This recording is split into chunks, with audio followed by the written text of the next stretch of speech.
All right, folks. Here we are, pushing into North Korea, or rather, reclaiming the border versus the North Korean. Look, this part of the war, and I'm just gonna tell you, this part of the war would be really fucking hard. North Korea does have the strategic reserve to wage a limited ground war, like limited, but it would be high intensity, and then it would be over. Like, they basically would be able to inconvenience people for a bit.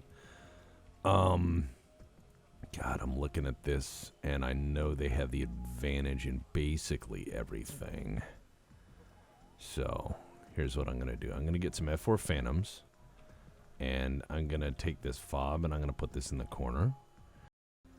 Alright, so pardon that, I got interrupted by something, and now I'm going to basically try my best with very limited stuff to kind of just grind them down. That is what I want to do here. I want to grind these guys down.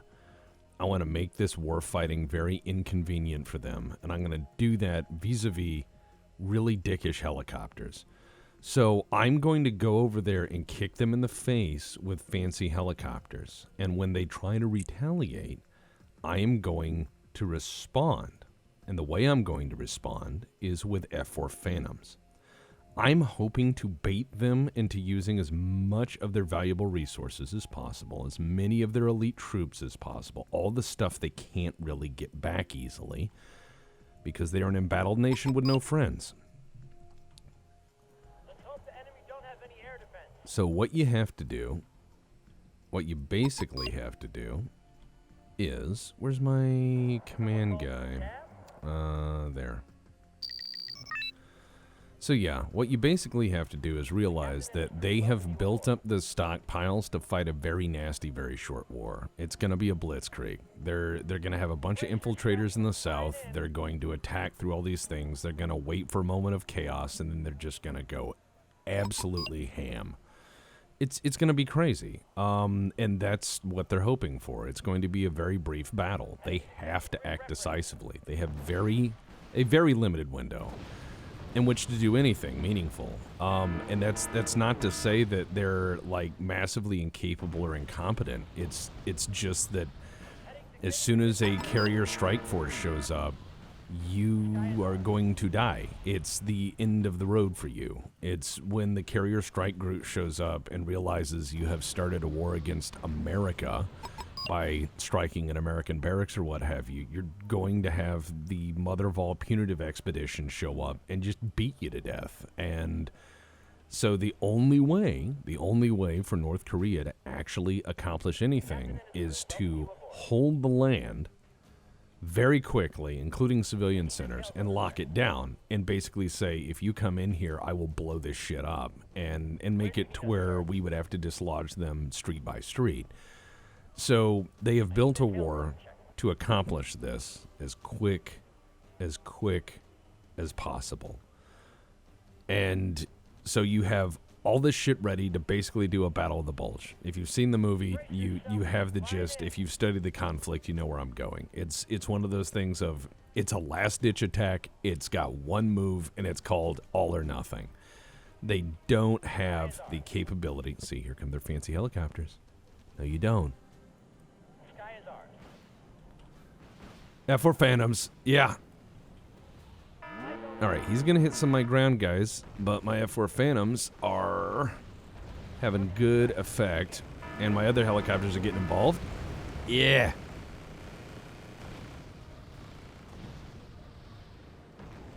I'm doing the stereotypical American thing, which is presuming air superiority over every battlefield I'm over. We did this with when we decided to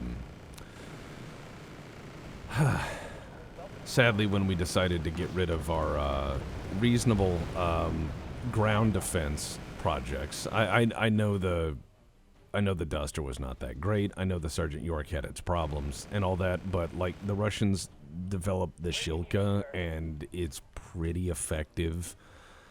I think if they can do that, we can do something like that and learn.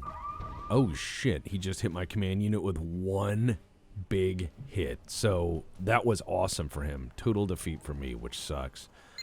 I got to fall back, which is bad. However, I am chewing him up, which is exactly what I need to do. I need to force battle after battle to hit his elite units. He cannot get more of them. They have a very limited ability to replenish ammunition and supplies, and this is a scenario where North Korea seemingly is acting independently of Chinese approval, which I don't think would last very long. I think that the Chinese are more than willing and able to launch punitive expeditions into their allies' backyards. One of the really good historical proofs of this is, of course, the Chinese incursion into Vietnam as a result of Vietnam deciding to go beat the shit out of its neighbor, Cambodia, because they were tired of this Khmer Rouge shit, and as they should be. That was awful. And so, yeah, they decided they'd had enough, and they decided they were going to go in there and just, process a bankrupt regime vis-a-vis an army, and they pretty much did. And China came in and said, please don't do that. They're your friends and what have you. And, well, Vietnam said, make me. I mean, that's kind of funny. So China tried and then left because, as it turns out, Vietnam is probably the world champion of hippity-hoppity, get off my property. And it's right up there with Afghanistan. It is a place where you probably shouldn't antagonize people because they have a very good ability to just resist on a level that is incredible. All right, napalm it is. Vitamin napalm. All right, let's go ahead and unload that guy. Unload that guy. Unload that guy. And I'm going to bring my helicopters back up here to be useful as just even impromptu gunships. But I'm hoping to spot the enemy and make his butthole pucker the instant he lands, because I'm just going to hit him with all the F5s I got. And then I'm probably going to follow it up with these. No, I got more F5s. Yeah. Fuck yeah, F5s. Can I get an upvote for the F5 just for... how many plane nerds out there know what the fucking F5 is? Please. Please tell me. Please tell me you know why that's a cool plane. Yes, it's not a perfect plane. It's not a magic plane. It doesn't have magical abilities. It wasn't a case of the perfect plane losing to a terrible plane. It was a unique plane that was really cool. And I think we should probably recognize it was a good plane. If kind of forgotten. But just another one of those things from the Cold War. So he's got that over there, and he's just not. So I'm gonna send Action Jeep, the K111. Yeah, I'm gonna send some of those guys over there, and I'm gonna just do some active recon because I don't trust them. So we're gonna go ahead and send this guy up there. We're going to send that guy up there, and we're just going to look. But yeah, back to my main point. North Korea would be exceptionally limited in its ability to wage a protracted land war. They just don't have the logistics to be able to deploy their forces outside the peninsula very far. They would be also very short on resources very quickly. And yeah, I saw that dot on the road. I saw the pixel. Time for the pixel to bathe. Yes, indeed, it is time for a checklist, okay. Uh-oh. The ground's on fire. It's my favorite game. The floor is lava. For reals.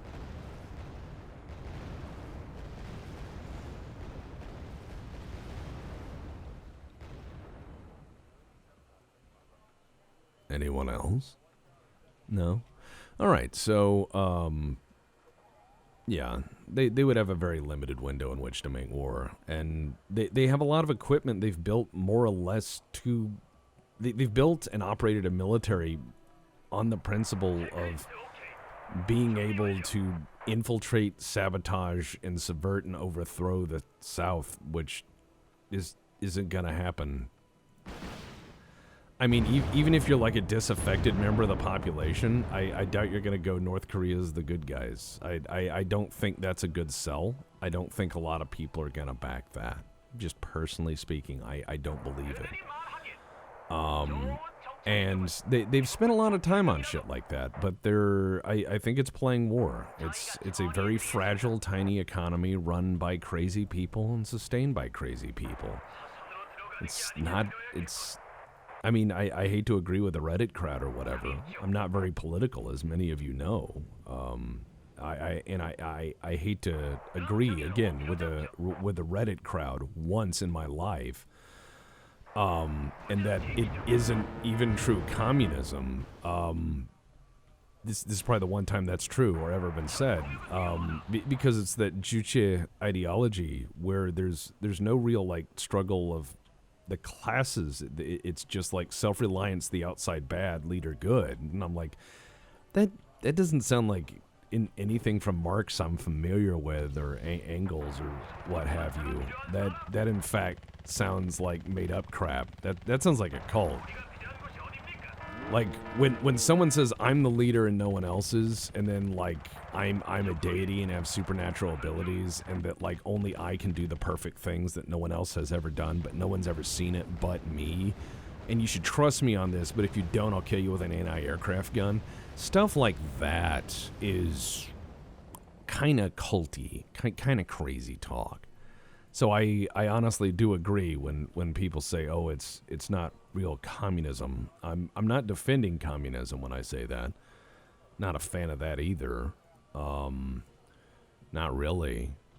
I don't like a lot of isms in general, but it's one of those things that's kind of weird to me where you end up with these bonkers bizarro systems that don't even fit into anything. It's just, like made up rules. Like I made up the rules, so yeah.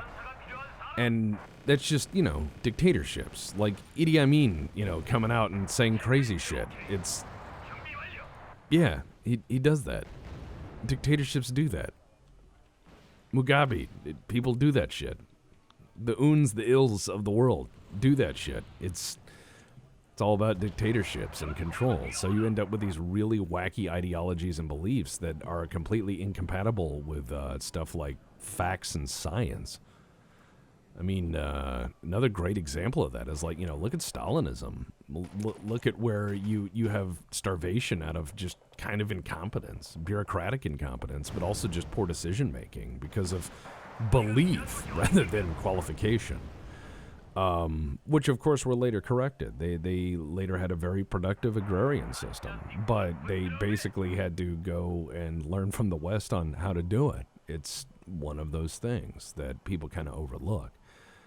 And again, I'm not very much at all a political person in any major capacity. I merely, holy shit, these like fucking guys down here with Carl Gustavs have like stopped a whole division. These guys are baller. Sorry, I just had to point that out. But yeah, I don't like systems of absolute control. Not a big fan of nations that prohibit, personal freedoms, freedom of expression, freedom of belief. I don't like being punished for wrong thing. Oh, look at all them fires. See, this is a game that is just fun because you can divorce yourself from politics and do fun what ifs like a child might, where you just go, what if Canada invaded Germany? And then you can play that out like Plastic Green Army Men, but with a lot more data. But don't feel really overwhelmed at this game. It's more fun than anything. Yeah, he's going through the fucking woods. What's this guy? Oh my god. These guys. Alright, so here's what I'm going to do. I'm going to get all these helicopters, right? And I'm going to land them, and I'm going to refuel them, and then I'm just going to go beat the living shit out of these guys. Because I'm tired of them. Okay, I'm going to evac him. I don't want to lose him. Alright, fuck it. Where is my drawn point? Alright. Yeah. Let's bring up the, let's do this. Let's do this. Fucking armor push. Fuck it. Let's roll hard. They troll fucking hard, man. The Koreans are not a soft people. They're not pushovers. They are tough as fucking nails. So let's go hard. Let's go hard and honor some hard motherfuckers. Let's get out there and beat the shit out of them. Yeah. Fun fact, you know, Korea's had artillery almost as long as the West.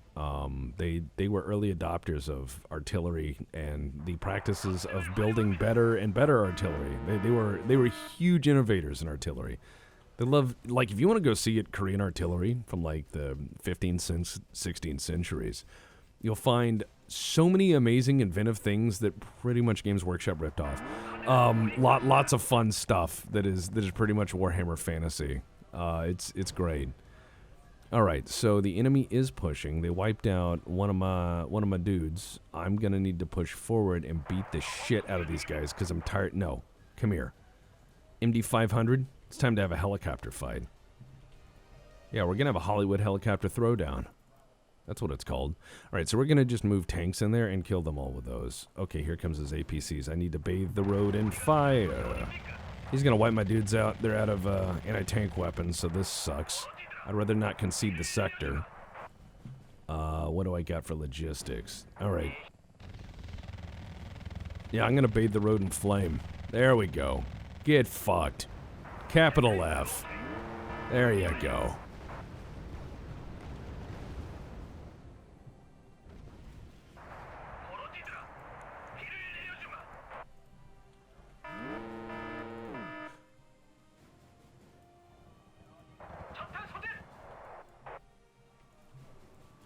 Alright, I'm sending the tanks in. They're just being told to engage on the go, which means it's going to be messy. They want my land. They cannot have it. We tried to reach a reasonable agreement. I tried to inquire, how much do I have to pay them for them to fuck off? They did not answer, so they are unreasonable, and thus I must slay them. Oh cool, they pushed over the mountain like weirdos. Hey, they're in the woods.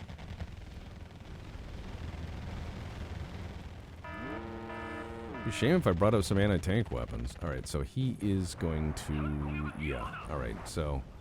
I'm just going to bring up my modernized M48s. M48s. I really like studying the military developments of nations like Taiwan and South Korea and Japan, because you have nations that are limited by either law or custom or antagonist in their backyard from doing so many things or procuring so many things on the open market. And so they must develop their own indigenous weapons programs. So I like looking at stuff like the T95 and the T91 rifles. I like looking at the Daewoo K2. I like looking at the Howa Type 89. I like looking at all of these really neat indigenous sorts of developments that were developed to build a better rifle, a better weapon system, better tools for fighting conflict and defending a nation's sovereignty. And I think that's really cool when you start to see how they run things, how they make do with less. How do they handle adversity? How do they train their people to work with the little minimal assets they have on hand? I think that's amazing, and I love to study it. I love to actually look at these doctrines and see how all of this was changed and challenged, and I think that's a really good way to look at conflict, is not just study the same 4 wars of the victor, or look at the same 4 stunning defeats of the loser, but find the stories in between, where you can kind of relate them to modern day.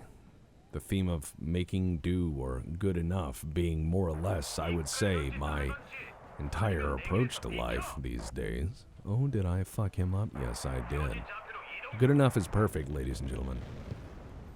Good enough is perfect for now. You can do best and bestest and perfectest when you have more time later.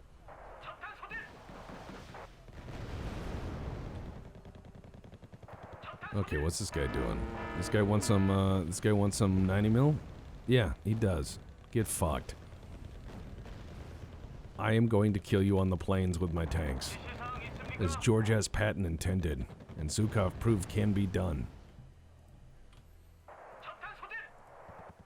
I had a proposal the other day in the BPL. I was talking as a thought experiment, as I'm fond of doing. Often uninvited, just crazy, like, odd thought experiments. Okay, they've shot down my helicopters over there, which is unfortunate. I believe that they are being real right bastards here, and that's fine. I'm just going to have to kill all of their shitty little helicopters with shitty little airplanes that they can't shitty get away from because they are fucked. And then I'm going to burn all of this because it's different than me, and I don't live there. So, there. But yeah, I had a thought experiment, and I said, what if there was just a world government? And they said, okay, because normally I will say something crazier like, is a hot dog a sandwich? Or is grease soup? And usually they're kind of horrified at those things, so they're glad when I say something that is only slightly crazy. But I said, what if there was a world government, like a unified world government, like you'd see in the 1950s version of the sci-fi, you know, where they would say, well, we have to go speak to the world president to get an answer on that one, or, you know, something throwback, idealistic, I guess. Oh, cool, they're shooting rockets at me. From where? Oh, up here. Did I win? Total victory. Yeah, I did. Get out of my territory. Tooth and nail, sir. Tooth and nail. Oof.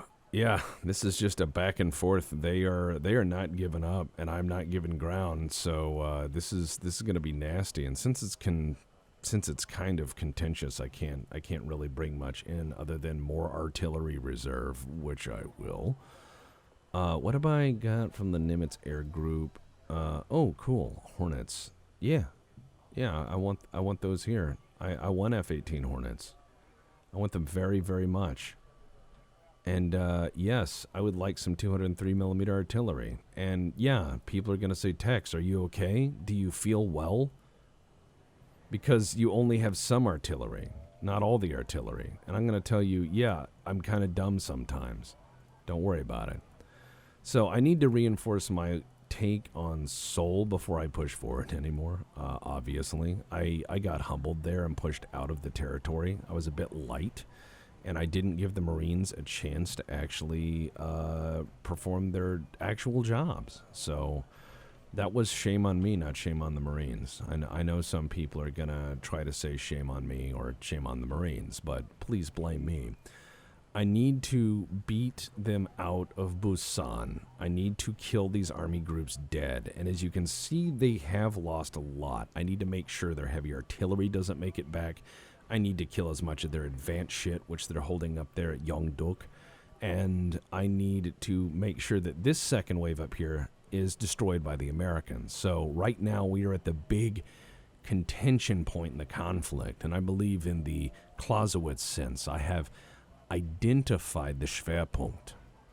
So, can I change anything? Can I apply leverage at this point? We shall see.